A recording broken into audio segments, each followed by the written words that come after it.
तो जय हिंद मेरे प्यारे साथियों। दोस्तों, आप सभी लोगों ने वीडियो के थंबनेल पर बिल्कुल सही पढ़ा है। सरकारी अस्पताल में नई भर्ती जारी हो चुकी है, जिसमें अगर मैं काम की बात करूंगा तो केवल और केवल मरीजों की पर्ची काटने का यहां पर काम रहेगा। देखिए दोस्तों, आप सभी लोग कभी ना कभी सरकारी अस्पताल जरूर गए होंगे। वहां पे आप सभी लोगों ने देखा होगा कि अलग अलग प्रकार के वार्ड होते हैं, जैसे कि नाक का, कान का, गले का, हृदय का, मस्तिष्क का, हड्डी का, अलग अलग प्रकार का वार्ड होता है, जिसमें कि आपका काम की अगर मैं बात करूंगा तो केवल मरीजों की पर्ची काटने का यहाँ पर काम रहेगा। दोस्तों, इस वैकेंसी के रिगार्डिंग में मैंने एक बार और भी वीडियो बनाया था। उसमें मैंने आप सभी लोग को बताया था कि इसका ऑनलाइन आवेदन 10 फरवरी से स्टार्ट हो जाएगा, लेकिन किसी कारणवश जो है उस डेट को पोस्टपोन कर दिया गया था, डेट को जो है आगे बढ़ा दिया गया था। आज की इस वीडियो में मैं आपको बताऊंगा कि इस वैकेंसी में ऑनलाइन आवेदन आप लोग किस प्रकार से कर पाओगे, और आपको अप्लाई का लिंक भी मैं प्रोवाइड कराऊंगा। जी हाँ दोस्तों, अप्लाई का लिंक भी मैं आपको दूंगा, क्योंकि आप सभी लोगों ने काफी सारी वीडियोस देखे होंगे इस प्रकार की कि सरकारी अस्पताल की नई भर्ती जारी हो चुकी है, लेकिन कोई भी आपको ऑनलाइन आवेदन का लिंक प्रोवाइड नहीं कराता है। आज की इस वीडियो को आप लोग बिल्कुल अंत तक वॉच कीजिएगा। मैं आपको अप्लाई का लिंक भी दूंगा, किस ऑफिशियल वेबसाइट से आप लोग ऑनलाइन आवेदन कर पाओगे, किस प्रकार से आप लोग रजिस्ट्रेशन कर पाओगे, सारा A to Z जानकारी आपको आज के इस वीडियो में देने वाला हूं। उससे पहले मैं आपको यह बता देना चाहता हूं कि ये जो वैकेंसी आई हुई है ना, इसमें ऑल इंडिया के मेल और फीमेल कैंडिडेट अप्लाई कर सकते हैं। जिसमें अगर सिलेक्शन प्रोसेस की मैं बात करूंगा तो 10वीं के मेरिट के आधार पे आपका सिलेक्शन होने वाला है, यानी कि यहाँ पर किसी प्रकार का आपका कोई भी रिटन एग्जाम नहीं होगा, लिखित परीक्षा नहीं होगा। वीडियो को आप लोग बिल्कुल अंत तक वॉच कीजिएगा। आइए वीडियो को स्टार्ट करते हैं। दोस्तों, मैं बात कर रहा हूं सरकारी अस्पताल में जो नई भर्ती जारी हुई है, जिसमें काम की मैं बात करूंगा तो मरीजों की पर्ची काटने का यहाँ पर काम रहेगा। अलग अलग प्रकार के वार्ड होते हैं, जिसमें कि आपको मरीजों की पर्ची काटनी रहेगी, ठीक है ना। अगर पद की मैं बात करूंगा दोस्तों, तो यहाँ पर बम्पर पदों पर भर्ती आई हुई है। 42,369 पदों पर भर्ती आई हुई है। मैंने पहली बार जब वीडियो बनाया था तभी मैंने आपको बताया था, हालांकि कुछ कारणों के वश जो है उस डेट को पोस्टपोन कर दिया गया था, लेकिन अब ये वैकेंसी आ चुकी है, जिसमें कि आप लोग ऑनलाइन आवेदन कर सकते हो। तो बम्पर पदों पर भर्ती है दोस्तों, 42,369 पदों पर ये भर्ती आई हुई है। जिसमें कि अगर मैं उम्र की बात करूंगा तो मिनिमम एज आपका 18 साल होना चाहिए और मैक्सिमम एज 40 साल के अंदर होना चाहिए, तब जाकर के आप लोग यहाँ पर ऑनलाइन आवेदन कर सकते हो। ओबीसी के कैंडिडेट की अगर मैं बात करूंगा तो देखिए, यहाँ पर रिजर्व कोटे के अंतर्गत जो भी कैंडिडेट आते हैं ना, उनको यहाँ पर एज में रिलैक्सेशन भी दिया जाएगा, यानी कि छूट भी दिया जाएगा। ओबीसी के जो कैंडिडेट है वे 43 साल तक फॉर्म को फिल कर सकते हैं, SC/ST के कैंडिडेट 45 साल तक, उसके अलावा फीमेल कैंडिडेट 43 साल तक, और PH हैंडीकैप की मैं बात करूंगा, जो हमारे भाई बहन विकलांग हैं, उनको यहाँ पर 10 साल का छूट दिया जाएगा, यानी कि वे 50 साल तक जो है इस फॉर्म को अप्लाई कर सकते हैं। आयु की गणना की मैं बात करूंगा दोस्तों, तो 1 जुलाई 2024 से ये एज जो है, एज को काउंट किया जाएगा।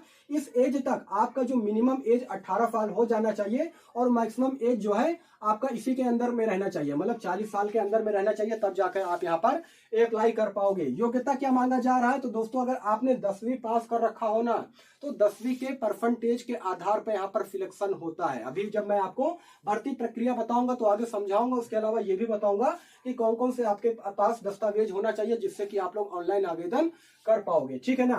तो यहाँ पर योग्यता मात्र 10वीं पास रखा जा रहा है, और कंप्यूटर का बेसिक नॉलेज आपके पास होना चाहिए। देखिए, यहाँ पर अगर सर्टिफिकेट नहीं होगा तो चलेगा, लेकिन कंप्यूटर का बेसिक नॉलेज आपके पास जो है होना जरूरी है। आवेदन शुल्क कितना लगेगा, तो अगर आप जनरल, OBC, EWS कैटेगरी के अंतर्गत आते हो तो मात्र यहाँ पर 100 रुपए आपको देने पड़ेंगे ऑनलाइन आवेदन करते समय। उसके अलावा अगर आप SC/ST या फिर PH हैंडीकैप हो तो आपको कोई भी पैसा नहीं लगेगा, यानी कि आप बिल्कुल निःशुल्क इस फॉर्म को फिल कर सकते हो। किसी प्रकार का कोई भी एग्जाम नहीं होगी, सीधी भर्ती होगा, जिसमें कि ऑल इंडिया के मेल और फीमेल कैंडिडेट इसमें अप्लाई कर सकते हैं। अब मैं बात कर लेता हूं सैलरी की, कि आपको वेतन जो है वो कितना दिया जाएगा। तो सैलरी आपका जो रहेगा वो इन हैंड 18,000 रुपए रहेगा दोस्तों, यानी कि जो मासिक वेतन आपको दिया जाएगा वो 18,000 दिया जाएगा। साथ में आपका जो DA यानी कि महंगाई भत्ता, उसके अलावा और भी जो अलाउंसेस है वो भी इसमें इंक्लूड रहेगा। अब मैं आपको बता देना चाहता हूं भर्ती प्रक्रिया के बारे में। इससे पहले मैं आपको बताना चाहता हूं, काफी सारे जो टीचर्स है ना, वो कहते हैं कि इस प्रकार की भर्तियां नहीं आती है। दोस्तों, इस प्रकार की भर्तियां आती हैं, लेकिन उनको जानकारी नहीं रहती है, ठीक है ना। मैं आपको बता रहा हूं, इसीलिए मैं आपको बता रहा हूं कि मैं आपको अप्लाई का लिंक भी प्रोवाइड करूंगा, और रजिस्ट्रेशन किस प्रकार से आप कर सकते हो उसके बारे में भी आपको जानकारी दूंगा, ठीक है ना। देखिए, भर्ती प्रक्रिया की मैं बात करूंगा तो इसमें किसी प्रकार का कोई भी एग्जाम नहीं होगी, सीधी भर्ती है। 10वीं के मेरिट के आधार पर आपका जो है सिलेक्शन होगा। जिस प्रकार से जीडीएस में होता है ना, 10वीं के परसेंटेज के आधार पे वहां पे शॉर्ट लिस्टेड कैंडिडेट का मेरिट सूची में नाम आ जाता है, उसके बाद डॉक्यूमेंट वेरिफिकेशन होता है, सेम उसी प्रकार से इसमें भी जो है होने वाला है। उसके अलावा दस्तावेज सत्यापन यानी कि डॉक्यूमेंट वेरिफिकेशन किया जाएगा शॉर्ट लिस्टेड कैंडिडेट का, उसके बाद मेडिकल और अंत में आपको ज्वाइनिंग दे दी जाएगी। अब सबसे इंपॉर्टेंट ये है कि सर ये बताइए आवश्यक दस्तावेज जो है वो क्या क्या लगेंगे जिससे कि मैं आवेदन कर सकता हूं और डॉक्यूमेंट वेरिफिकेशन में मेरा डॉक्यूमेंट वेरिफिकेशन जो है वो पूरी तरीके से सक्सेसफुल हो जाए। तो दोस्तों इस चीज को आप लोग ध्यान से समझिएगा। उसके बाद मैं आपको बताऊंगा कि अप्लाई कब से होगा, जॉब लोकेशन क्या रहेगा और अप्लाई का लिंक कहां मिलेगा वो भी मैं आपको बताऊंगा, ठीक है ना। तो दोस्तों आवश्यक दस्तावेज के बारे में अगर मैं बताऊं तो 10वीं की मार्कशीट और सर्टिफिकेट आपके पास होना चाहिए। उसके अलावा कास्ट सर्टिफिकेट होना चाहिए जिसे हम लोग जाति प्रमाण पत्र बोलते हैं। यूआर कैंडिडेट का यहाँ पे जाति प्रमाण पत्र नहीं लगता है। अगर आप OBC, EWS, SC ST category के अंतर्गत आते हो ना तो आपके लिए जो है कास्ट सर्टिफिकेट यहाँ पर लगेगा, ठीक है। उसके अलावा रेजिडेंशियल सर्टिफिकेट यानी कि परमानेंट निवास प्रमाण पत्र होना चाहिए, यानी कि जहां के आप निवासी हो ना वहां का आपका जो है रेजिडेंशियल सर्टिफिकेट यानी कि डोमिसाइल सर्टिफिकेट आपके पास होना चाहिए। उसके अलावा ओरिजिनल आधार कार्ड, पैन कार्ड होना चाहिए। मेडिकल सर्टिफिकेट नहीं है तो बनवा लीजिए, नजदीक के सिटी हॉस्पिटल से जाकर के बनवा लीजिएगा, जो मेडिकल ऑफिसर होते हैं ना वो बनाते हैं, ठीक है ना, 1 से 2 दिन में बन जाएगा। उसके अलावा जो पीएच हैंडीकैप है उनके लिए यहाँ पर पीडब्ल्यूडी सर्टिफिकेट लगेगा, यानी कि यहाँ पर विकलांगता सर्टिफिकेट उनके लिए लगेगा जो कि पीएच हैंडीकैप है। उसके अलावा आपके पास पासपोर्ट साइज फोटो होने चाहिए और जितने भी मैंने आपको आवश्यक दस्तावेज बताया है उसके 2-2 कॉपी जो है जीरोक्स करवा लीजिएगा। बस इतने सारे डॉक्यूमेंट्स आपके पास होने अनिवार्य है, ठीक है ना, ऑनलाइन आवेदन करते समय भी और आपका डॉक्यूमेंट वेरिफिकेशन के टाइम पर भी। अब सबसे बड़ी बात यह आ जाती है कि सर ये बताइए कि ये भर्ती जो है वो कब आएगी और जो है किसके अंतर्गत आती है। तो दोस्तों मैं आपको बता रहा हूं ये जो भर्ती आती है ना वो आती है आयुष्मान मित्र योजना के अंतर्गत में। आप लोग आयुष्मान मित्र योजना एक ऑफिशियल वेबसाइट होता है जिसका कि स्क्रीनशॉट आप सभी लोग यहाँ पे देख सकते हो। नेशनल हेल्थ अथॉरिटी के अंतर्गत में ये भर्ती निकाली जाती है। देखिए जॉब लोकेशन की अगर मैं बात करूंगा तो दोस्तों आप किसी भी राज्य से आते हो, सभी राज्य में सरकारी अस्पताल होते हैं, वहां पर आपकी ज्वाइनिंग होगी। लेकिन जरूरी नहीं है कि आप जैसे उत्तर प्रदेश से आते हो तो उत्तर प्रदेश के उसी डिस्ट्रिक्ट में आपको ज्वाइनिंग दे दी जाए जहां से आपने अप्लाई किया है। मान लीजिए कि आपने लखनऊ से अप्लाई किया है तो आपको जरूरी नहीं है कि लखनऊ में आपका जो है ज्वाइनिंग दी जाए। हो सकता है कि प्रयागराज दे दिया जाए, हो सकता है आगरा दे दिया जाए, हो सकता है कि कहीं और पे दे दिया जाए, मतलब कि लेकिन यूपी में ही आपका जो है जॉब लोकेशन रहेगा। वहीं पर जो बच्चे राजस्थान से अप्लाई करेंगे उनको राजस्थान में दिया जाएगा, जो बच्चे मध्य प्रदेश से अप्लाई करेंगे उनको मध्य प्रदेश में दिया जाएगा जॉब लोकेशन, ठीक है ना।